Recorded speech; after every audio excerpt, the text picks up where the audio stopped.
Yesu ashimwe cyane. Turanezerewe mugoroba kuba mu nzu y'Imana. Ndabakiriye mwese, Imana ibahe aho twabasha guterana uyu munsi, kandi Imana ibahe umugisha n'abadukurikiye online. Ndabihereje muri uyu mwanya kumva ijambo ry'Imana kugira ngo tuganire icyo Umwuka yashyize ku mutima muri uyu mugoroba. Rero twihuse, ariko hagati aho naratangira ndiyegereza mwene data waje tugana, twarishimye cyane kongera kwakira, kandi turi famille New Covenant yose ni famille tubona, turabavandimwe muri Kristo, kandi iminsi tuzagirana ndabizi kuko izaba iminsi myiza. Rero wiyumve kandi wumve kuko twakwishimiye cyane. Reka twihuse tujye mu ijambo ry'Imana. Iminota yaragiye, turagerageza kwihuta. Uyu munsi ndashaka kuvuga ku kintu cyitwa stress. Uburyo butanu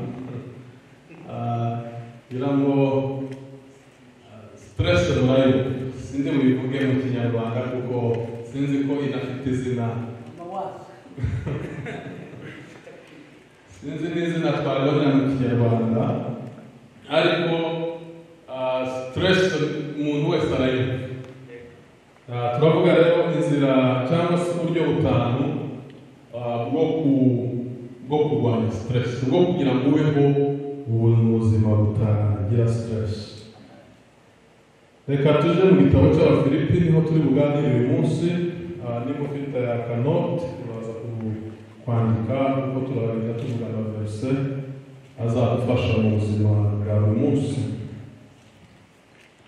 Abafilipi ibice 4, turahera ku murongo wa 6 kugeza ku wa 9.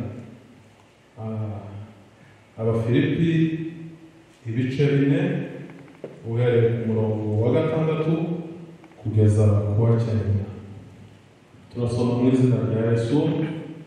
Aravuga ngo ntimukagire icyo mwiganyira, ahubwo ibyo mushaka byose bimenwe n'Imana, mubisabiye mubyigingiye mushima.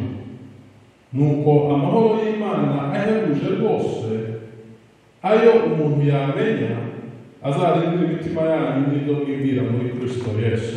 Umurongo wa 8. Aravuga ngo ibisigaye bene data, iby'ukuri byose, ibyo kubahwa byose, ibyo gukiranuka byose, ibiboneye byose, iby'igikundiro byose n'ibishimwa byose, nihaba hariho ingeso nziza kandi hakabaho ishimwe, aba ari byo mwibwira. Ibyo nabigishije, ibyo nababwiye, ibyo mwanyumvanye n'ibyo mwabonanye, aba ari byo dukora.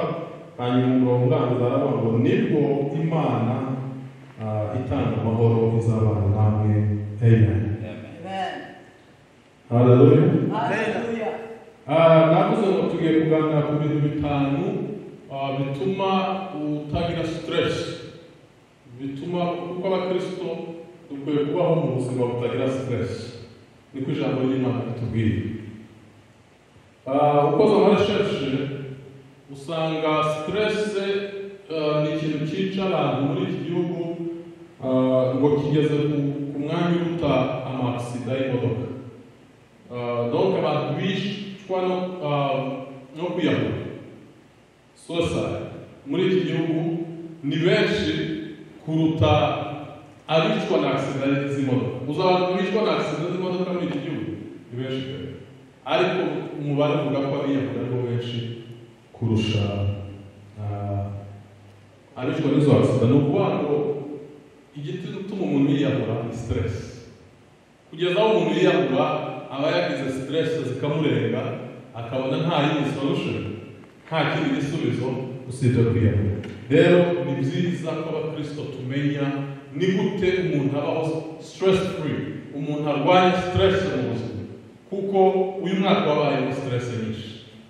Corona, ibyorezo ibiki sinakubwira nk'uko Pastor Bishop yavuze icyumweru gishize hari abantu bari kuvuga ngo 2020 ntabwo irarangira hagiye gutangira indi 2020B kuko umwaka wabaye mubi cyane na za stress nyinshi. Rero ikintu cya mbere niba wandika ikintu cya mbere kizatuma ubaho nta stress, ijambo ry'Imana ritubwira worry about nothing.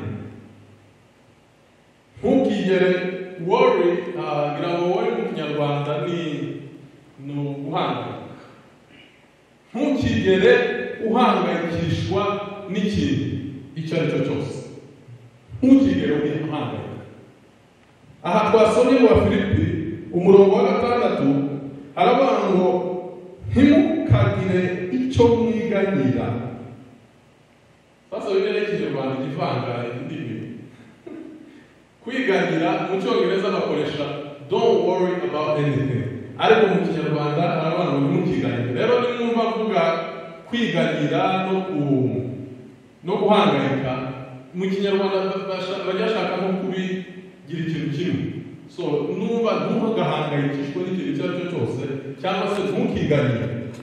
Ntimukagire avuze ngo ntimukagire icyo mwiganyira, ahubwo ibyo mushaka byose bimenwe n'Imana. Haleluya.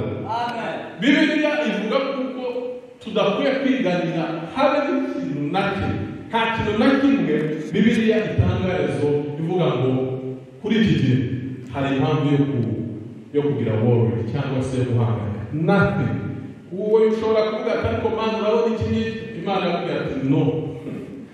Ariko se iki ngiki buriya cyangwa oya, Imana yakubwira ati oya, nta kintu na kimwe ukwiye gutuma uhangayika. Umva impamvu Bibiliya yanga kuko duhangayika. Ikintu cya mbere, guhangayika gukuza ikibazo. Guhangayika gutuma ikibazo gikura. Guhangayika cyane niko ikibazo gikomeza kugenda kiyongera. Umuntu yari yakubwira ijambo ribi, uko ukomeza kuritekereza kandi ko rigenda ryaguka, sibyo? Kuko wakomeje kuritekerezaho rya jambo rikaguka, ariko umuntu akubwiye ikintu kibi ugahita ubijugunya bihita birangira.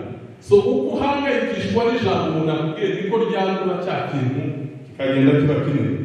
Tubasoma Matayo ibice 6 umurongo wa 25 kugeza ku, reka dusoma ayo magambo yo kutiganyira.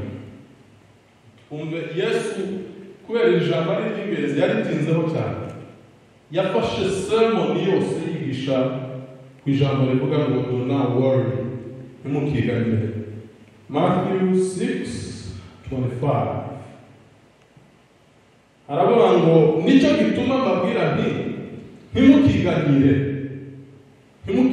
don't worry. Ntimukiganyire ngo mutekereze ubugingo muti tuzarya iki, cyangwa muti tuzanywa iki. Ntimwiganyire ngo mutekereze iby'umubiri wanyu ngo tuzambara iki, kandi ibintu nibyo duhora biganyira buri munsi ngo tuzambara iki. Aravuga ngo mbese ubugingo ntiburuta ibyo kurya, umubiri nturuta imyambaro. Nimurebe ibiguruka mu kirere, ntibibiba, ntibisarura, ntibihunika mu bigega, kandi so mu ijuru arabigaburira nabyo. Mwebwe ntimubiruta cyane. Ninde muri mwe wiganyira wabasha kwiyungura umukono umwe? Haleluya. Amen. Iri jambo ni ryiza cyane. Navuze ngo worry exaggerate ikibazo, bituma ikibazo kiba exaggerate. Ikindi worry, guhangayika, it doesn't work. Yesu yaravuze ngo ninde muri mwe ushobora guhangayika akiyunguraho umukono, ngo ni ukubera kuko wahangayitse ngo bigatuma uba muremure ukiyongeraho umukono umwe cyangwa se ukaba mu ngufu. Yesu ashimwe cyane. Mu yandi magambo, worry doesn't work. Hari umuntu wavuze neza aravuga ngo worry about something you can't change is useless. Guhangayikishwa n'ikintu udashobora guhindura ni imfabusa, ni useless. Niba uzi ko ari ikintu udashoboye guhindura, ni iki gituma icyo kintu kiguhangayikisha. Kandi arongera aravuga ngo worry about something you can change. Guhangayikishwa n'ikintu ushobora guhindura ngo ni stupid. Mwanya magambo niba ari ikintu ushobora guhindura go and change it. You don't have to worry about it, right? Ntabwo ukwiye guhangayikishwa n'ikintu ufite guhindura. Niba ushobora guhindura go and change it. Niba udashoboye guhindura tuza mu mahoro y'Imana. Ugubwe neza kuko ntubishobora. Nibyo Yesu yavuze ngo nimukiganye ngo mutekereze ku by'ubugingo, ngo muvuge ngo mbese tuzambara iki. Yavuze ijambo ryiza, aravuga ngo mbese ubugingo ntiburuta ibyo kurya, umubiri nturuta inyama. Aravuga ngo nimurebe ibiguruka mu kirere, ntibibiba, ntibisarura, ntibihunika mu bigega, kandi so mu ijuru arabigaburira naje. Mwebwe se ntimubiruta cyane? Ndebe uzi ko mu bintu byose Imana yaremye ibiremwa byose, ni ukuvuga ngo ikiremwa gusa kigira worry. Ni ukuvuga ngo worry is unnatural. Ikintu cyonyine gusa kigira gihangayika n'umuntu. Inyoni ntabwo zihangayika. Ntuzigere ubona ipusi yahangayitse ngo ubuzima bumeze gutya. Cyangwa ngo inyoni zo zihora kuri food station, izo gusa zikurya. Ntabwo zibiba, ntabwo zisarura, ariko Imana irazigaburira. Kandi reka mbabwire, inyamaswa, ibiti n'ibimera, Imana ntabwo ari umubyeyi wacu. Ni umuremyi wacu, ariko Imana ntabwo ari umubyeyi. Ariko twebwe abana b'Imana nitwe duhangayika, kandi ari twebwe Imana ibereye data. Yavuze ngo niba Imana ibasha kugaburira biriya bidahangayika, mwebwe muhangayikishwa n'iki mufite so mu ijuru? Yesu ashimwe cyane. Haleluya. Dukwiye kuzajya twigira ku bintu Imana yaremye. Rero ni ukuvuga ngo ikiremwa muntu, mu yandi magambo guhangayika bisobanura kutizera Imana. Niba uhangayitse biravuga ngo ntabwo wizera Imana. Ndabaha urugero rumwe. Nta muntu ujya uvuka ahangayika. Burya guhangayika umuntu arabyiga uko agenda akora. Ugenda uziga guhangayika, ukagenda uba worried, ugenda ukora. Nta mwana n'umwe uzigera uba uhangayitse. Ndibuka nkiri umwana, kujya kubwira papa ati ndashaka amafaranga, kujya ugenda ngo nkeneye amafaranga. Ntabwo umwana ajya yibaza ngo mbese papa arayakugana. Ibyo ntibikureba. Yesu ashimwe. Usanga umwana we ntatekereza ngo buriya se papa arayakugana. Waragenda gusa ntatekereza. You don't have to worry. So ni ukuvuga ngo uko niko Imana ibishaka kuko umva nicyo kintu cya kabiri tugiye kuganira. Kivuga ngo pray about everything. Icya mbere navuga ngo worry about nothing. Icya kabiri pray about everything. Tukiri kuri iri jambo ryo guhangayika, hari ikindi kintu guhangayika gutera mu buzima. Guhangayika gutera kuri unhealth, ni gute bivuga mu Kinyarwanda? Ni ukuvuga ngo iyo umuntu uhangayika kuko ntabwo biri naturel, ntabwo twabivuka, ntabwo Imana yabiduhaye muri kamere yayo. So uko uhangayika niko byafekta n'umubiri. So niyo mpamvu indwara nyinshi ziri mu bantu barwaye, uko bakomeza bahangayika niko baje no mu bitaro bakarwara. Ndabaha ijambo rimwe gusa ryafashije n'ushaka utahana ijambo uyu munsi. Byonyine byanguye neza, ni mu gitabo cy'Imigani, ibice 14 umurongo wa 3. Imigani uhabona imbere, sinzi ko hari abantu barimo basoma, yadufasha tukahasoma twihuse. 14 umurongo wa 3. Imigani 14 umurongo wa 3 baravuga ngo yes, umutima utuje no ubugingo. Reka mpamvu mbabare. Imigani 14 umurongo wa 3. Ndagira ngo mutegere iryo jambo. Umutima utuje niwo bugingo bw'umubiri. Yes. Ariko ishari ni ikimungu kiri mu magufa. Ariko umugabo yanditse neza. ongera usubiremo uwo verse ibanza. Haleluya. Amen. Yaba banoze bari mumvishije ijambo abanyeshuri bose ngo baryumve. Umutima utuje niwo bugingo bw'umubiri. Ariko ishari ni ikimungu kiri mu magufa. Yes, umutima utuje mu yandi magambo ni umutima utagira stress. Biravuga ngo niwo bugingo bw'umubiri. It's life of the body. Umutima utuje, umutima udafite stress, umutima udafite guhangayika nibwo bugingo bw'umubiri. Nukwanga ufite guhangayika nta bugingo mu yandi magambo ufite. Uburi umuntu wipfiriye uraho ugasanga hari irindi jambo nuko Bibiliya y'Ikinyarwanda itabivuga neza, ariko se niko hari umuntu ufite Bibiliya y'Icyongereza stile mu migani aho ngaho muri icyo gitabo cy'imigani. Haravuga ngo imigani 12:25. Urafite Icyongereza? Imigani 12 imigani 12:25 ho haravuga ngo Icyongereza. Icyongereza. Yes. Imigani 12 n'umurongo abandi mwasoma mu Kinyarwanda 12 n'umurongo wa 5 n'umurongo wa 25 uvuga ngo heaviness in the heart of a man makes it stoop, but a good word makes it glad. haravuga ngo heaviness donc kuremererwa ko mu mutima ngo bijya bituma umuntu aryoha. Amen. Bituma umuntu agenda aryoha, biweinga down umugabo ukabona yarashize kubera stress. Umuntu gutera abantu urwenya nk'ababwira ariko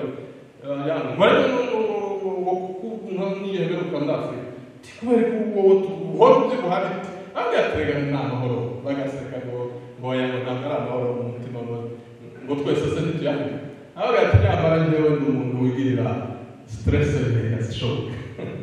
So iri jambo Imana rero rirabivuga iyo uri umuntu utagira stress umubiri uburiha nta bintu byo kurwara. Iyo warwaye kongeramo stress ntibiteguye kugushyira muri koma. So iryo jambo rero ridufashe muri iyi minsi, ariko hari ijambo twasomye aho ngo ariko mu munyeshuri ngo biramo mwishani ngo yona magufa ni ikimungu kiri mu magufa. Ariko iyo jambo turabirangirizaho ku kintu cya gatanu, kutagira ishari n'ibindi hagati ngo ni ikimungu kigenda cyonka ni kesa y'amagufa. Ijambo ry'Imana riravuga ibintu byose bikwiye. Hallelujah. Amen. Worry is unhealthy. Ntabwo mvukana guhangayika turabyiga.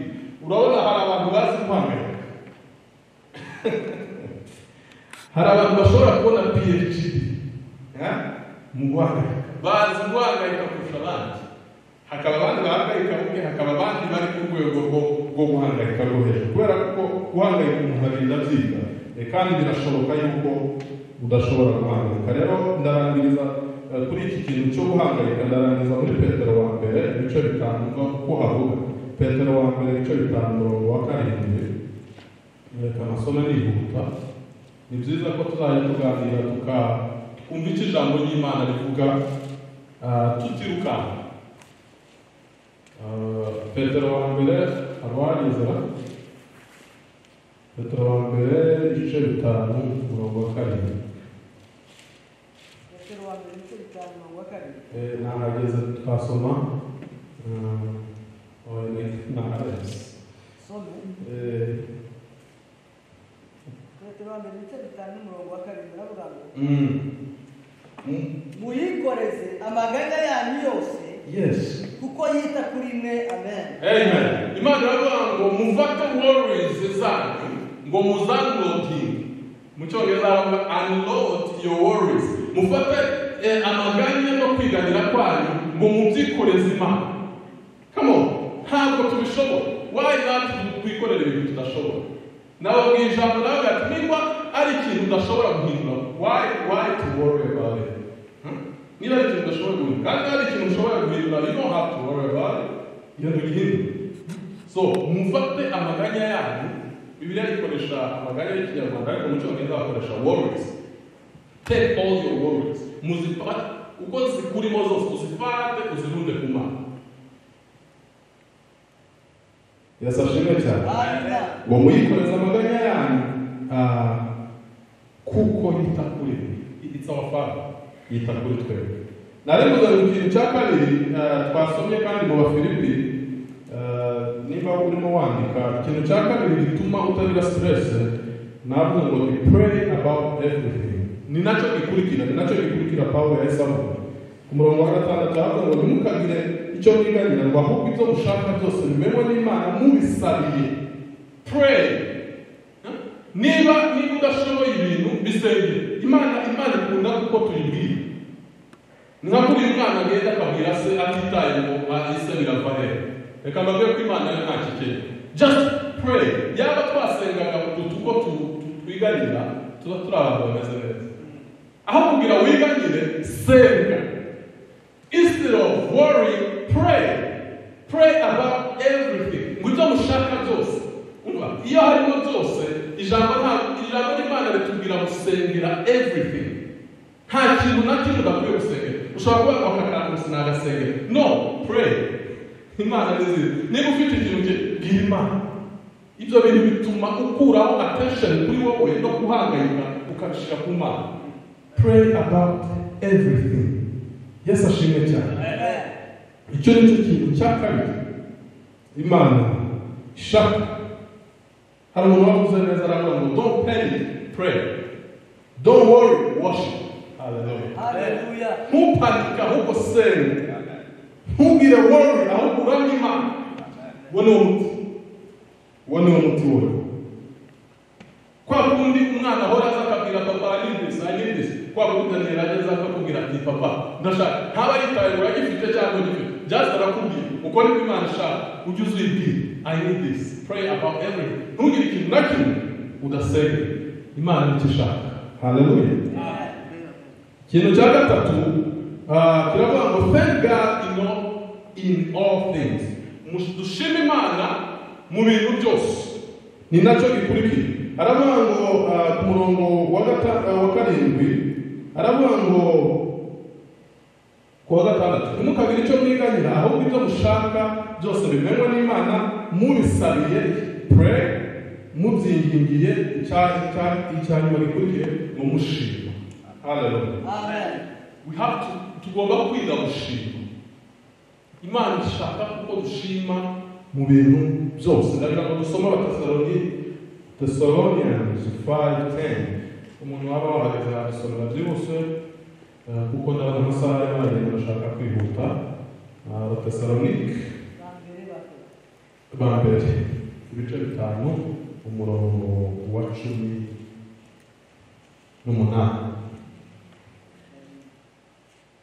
Reka hacu asome n'abagaze. Aravuga ngo mu bibaho byose muhora mushima kuko ari by'Imana irashakaho muri Kristo Yesu. Mu bibaho byose muhora mushima kuko ari by'Imana irashaka. Abantu bajya bavuga ngo I need to know the will of God. Ndashaka kumenya ubushake bw'Imana. Ndagira ngo mbwire uyu munsi ubushake bw'Imana ni ukwishima. Hallelujah. Ngo mushime Imana haratandukanye. Mushime Imana in everything. Muyandi magambo ntabwo ukwiye gushima Imana for everything. Hari ibintu udakwiriye gushimira Imana. Hariho peni nyinshi muri iyi si. Ntabwo washimira Imana kuko abantu bari korona. Ariko muri korona you have to thank God. Gushima Imana muri buri situation yose urimo. Kuko Imana izahora ari Imana nubwo ibintu bizaba bimeze neza. Umva ntabwo ibintu mu buzima bwose iteka ryose bizaba bimeze neza.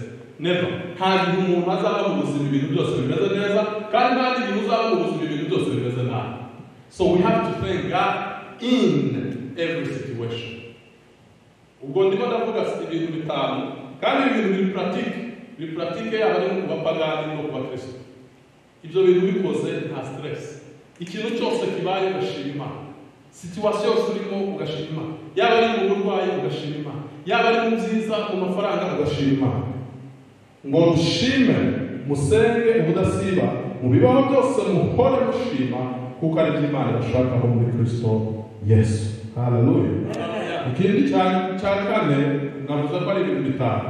Icya kane kiravuga ngo keep your mind on good things. Mufate ibitekerezo byanyu muhore mutekereza ibintu byiza. Hano mu Bafilipi twarimo gusoma n'ubundi hari abantu murabona ibisigaye neza, iby'ukuri byose, ibyo kubaha byose, ibyo gukiranuka byose, ibiboneye byose, iby'igikundiro byose n'ibishimwa byose, niho haba hariho ingeso nziza kandi hakaba aba ari byo mwibwira. Haleluya. Ku murongo wa nyuma haravuga ngo nibwo Imana itanga amahoro izabana nawe. Ni ukuvuga ngo Imana y'amahoro, ni ukuvuga ngo nibwo ubuzima budafite stress buzakubaho. Hari abantu bajya bagira pollution ya mind igasa n'aho ari ibintu byose bica ukakira. Urabona muri isi tujya tuvuga ngo hariho pollution y'amazi n'iki, burya habaho na pollution ya mind. Imana ifasha. Hari abantu bakira amagambo yose bakarundamo, filime zose zasohotse bakarunda mu mutwe, utugambo twose turi kuvugwa hanze bakarunda, kandi mind buriya ni nka computer igira igarura no mu nzozi usanga uri kubona ibintu warunzemo ugasanga umuntu yarangitse muri mind. Ariko utekereza ku bintu byiza, yavuga ngo ibiboneye byose, ibi byose biboneye ni Imana. God is pure. Ni ukuvuga ngo andi magambo, we have to think about God every time. Tugerageze kuza dutekereza ku Mana, aho gutekereza ku kibazo, tekereza Imana. Tekereza Imana, shima Imana, pray about everything. Nibwo Imana itanga amahoro izagira gute? Izabana natwe.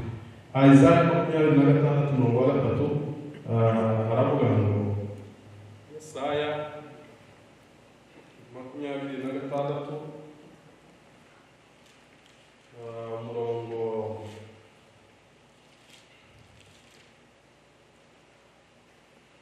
wa 3 wahageze. Yes.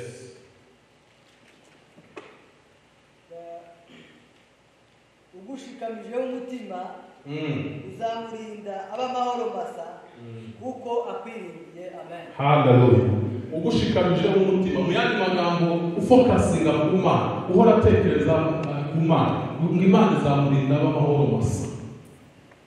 Urashaka kuba amahoro, urashaka kugira amahoro mu buzima bwawe, ufata umutima wawe useringe ku Mana, focus zawe useringe ku Mana, mind yawe useringe ku Mana. Imana izakurinda ubaha amahoro gusa, wibereho mu mahoro gusa.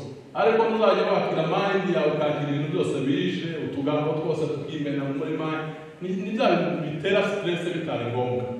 So tinde ku Mana, utekereze ku Mana. Ikintu cya nyuma rero aravuga ngo be content in all things. Uwige kunyurwa n'ibintu byose. Iki jambo riragoye kandi reka dusome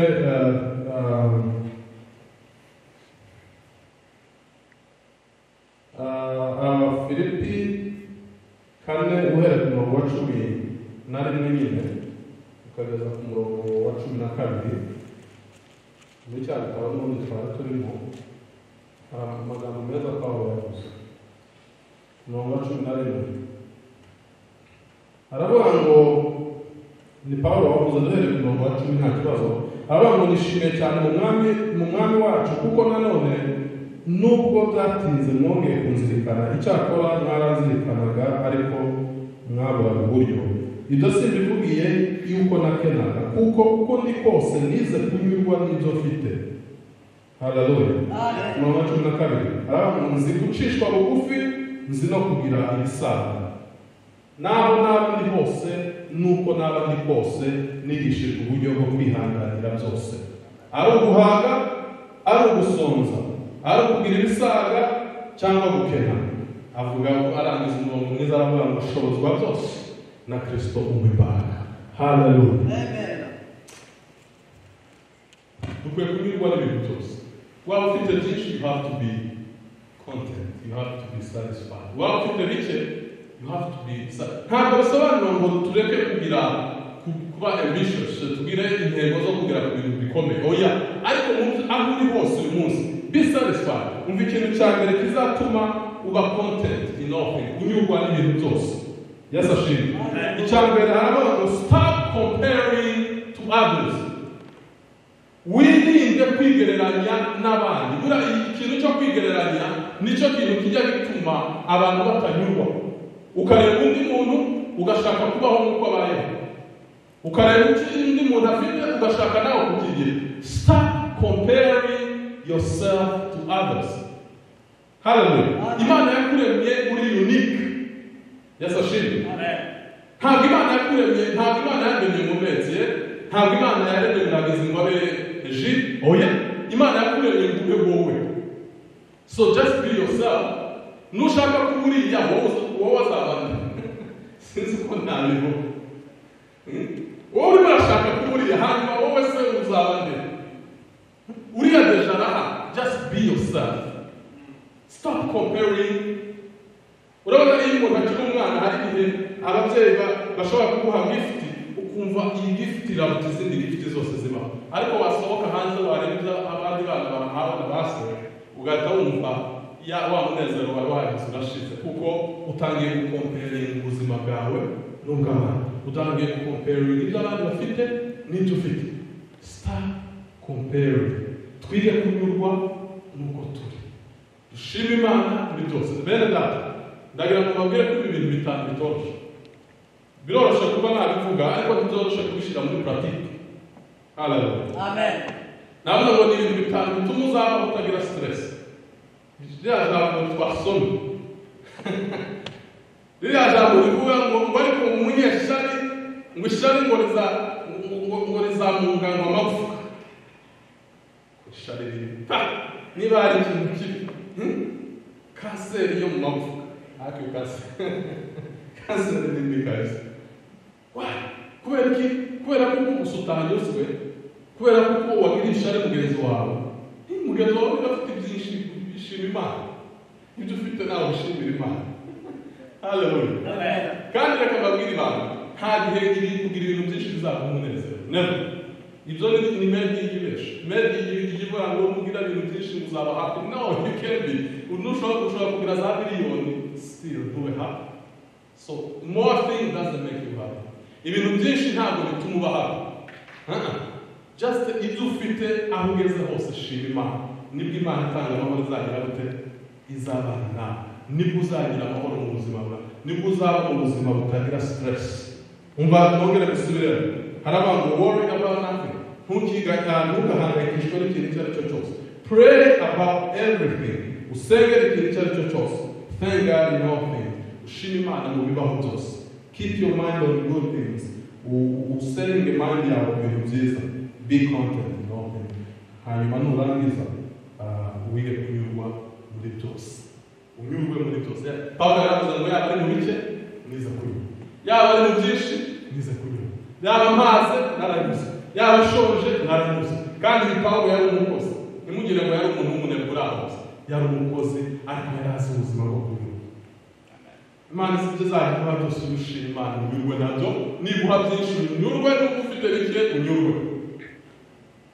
Kandi Imana izagukiza umutima w'ishari kuko umwumvishe, kuko ujya umunga ahubwo ngo ryajambo twasomye ribanza ryavuga ngo reka turirangirize ngo niki gitanga ubuzima mu mubiri, ngo naba umutima naba utuje. Yes, umutima utuje ugira ubugingo bw'umubiri, ngo niwo bugingo bw'umubiri.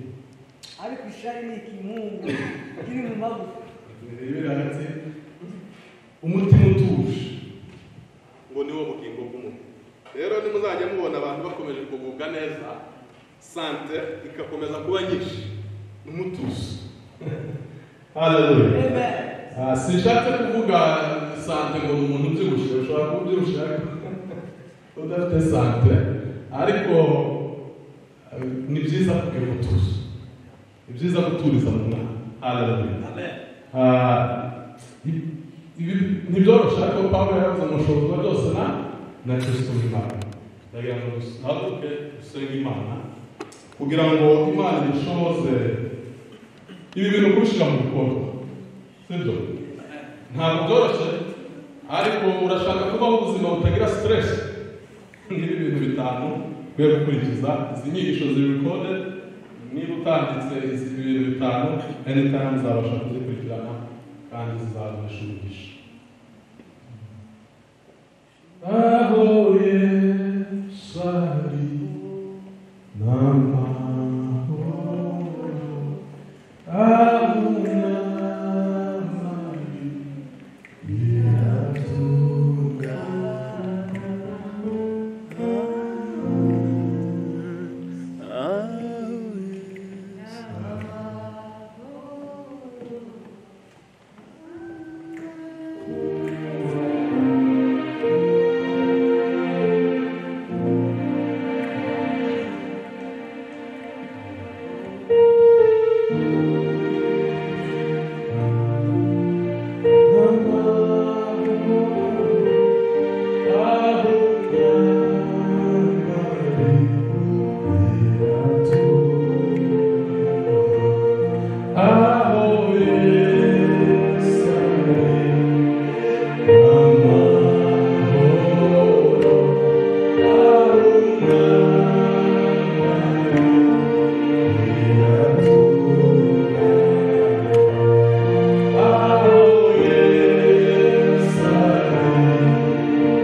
Hallelujah.